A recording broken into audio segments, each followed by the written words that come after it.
Hi friends, and welcome to another Nathan's Bible Time. I hope that you are having a wonderful morning.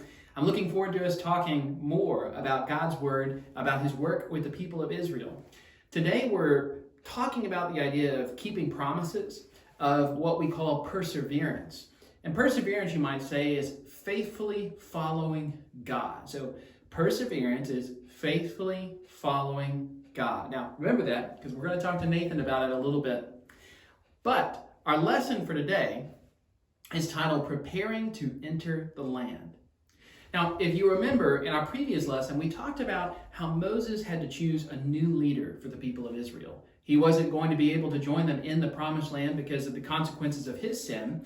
And so he had to choose someone who could lead the people to fight the Canaanite nations. And they chose Joshua, one of the two spies who trusted in God when they went to spy out the land of Canaan.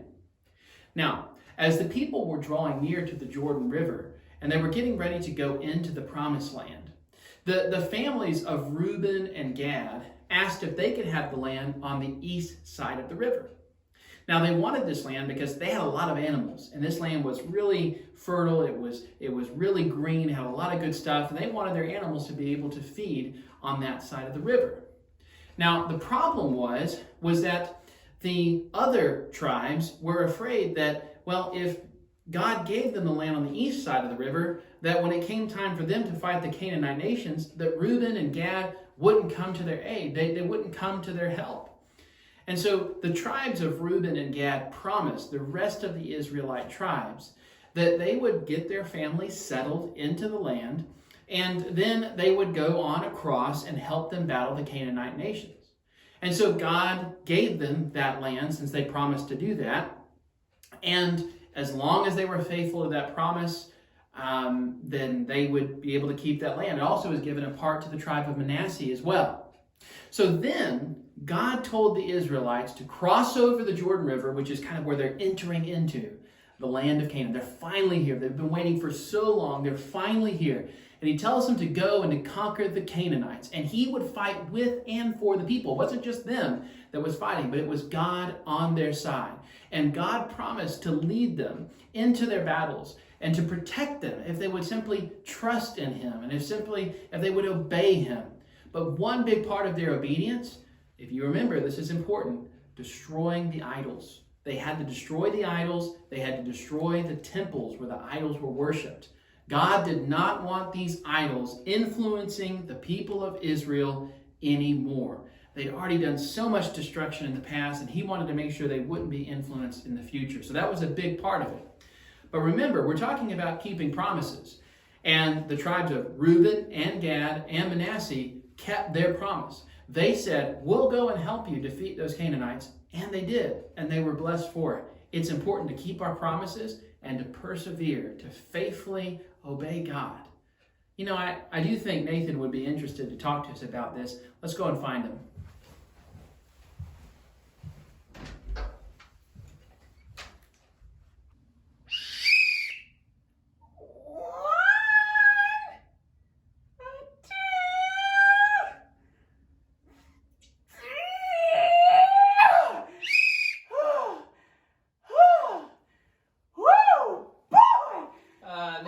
Nathan.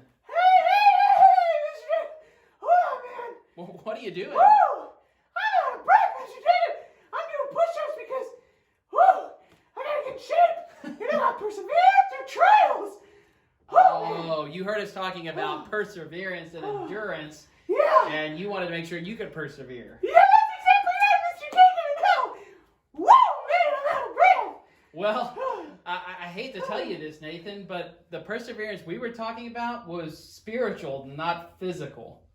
So you tell me I did all this for nothing? Well, I'm sure it was still good for you to do push-ups. But hey, I'm glad that you're here with us anyways, because we do want to talk a little bit about the Israelites and what we learned in our class today. We talked about two tribes that stayed on this side of the river, on the east side of the river. Do you remember what two tribes that was? It was Reuben and Gad. That's right. They made a promise to the other Israelites that if they could settle their animals and their families, they would cross over the Jordan and help them to defeat the Canaanites. We've talked a little bit about that today. Number one, perseverance, and number two, keeping your promises. It's pretty important to keep your promises, don't you think, Nathan? It absolutely is, Mr. Jacob. God keeps his promises to us. He kept his promises to the Israelites. Now, whenever the Israelites were coming into the land and they finally crossed over the Jordan together, they had to go and they had to fight the Canaanites. But God also wanted to make sure that there was no murderer that was left alive. A murderer was someone who had killed somebody else, and God in his justice wanted to make sure that the land was clean and it was purified from innocent blood.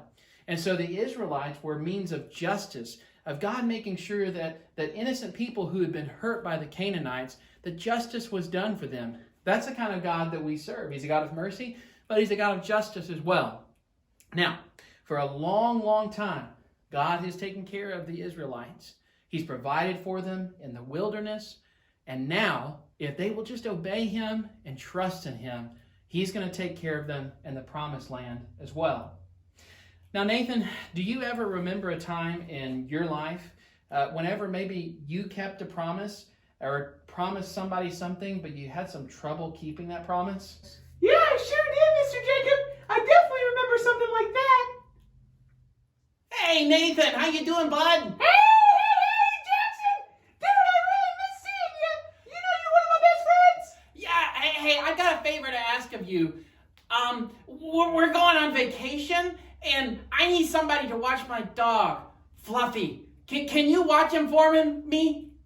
Yeah, I've never seen your dog. What does he look like? Bow! Whoa! He's so fluffy! Is that why his name's Fluffy, Jackson? Yeah, it is. Now listen. I thank you for watching, but I need you to promise me that you'll do one thing. Yeah, what's that? I need you to promise that you'll walk him every day. Yeah, that doesn't sound too bad. I like walking. I don't really like doing push-ups, but I sure like going on walks. Well, thanks. It's just really important that he gets his walk. Thanks, Nathan. You're welcome. Come on, Fluffy.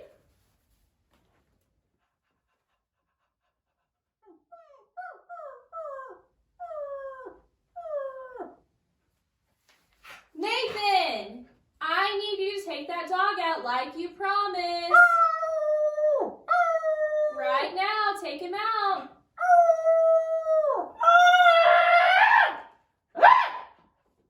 Why do you have to be so loud? Why can't you just be easy? Fine. I promise, Jackson, and I gotta do it. All right, come on, you silly dog. Come on. Well, Nathan, I'm glad that you ended up keeping your promise to Jackson. It really wasn't that bad. The dog was pretty fluffy, and he was so cute. You know, sometimes it is hard to keep our promises, but we've got to persevere and keep our promises. Remember, we talked about persevering means to faithfully follow God. Let's say that together. Perseverance is to faithfully follow God. So this week, friends, make sure that you persevere and that you keep your promises. Thanks for being with us today. We hope to see you again soon. Thanks, Nathan. Thank you,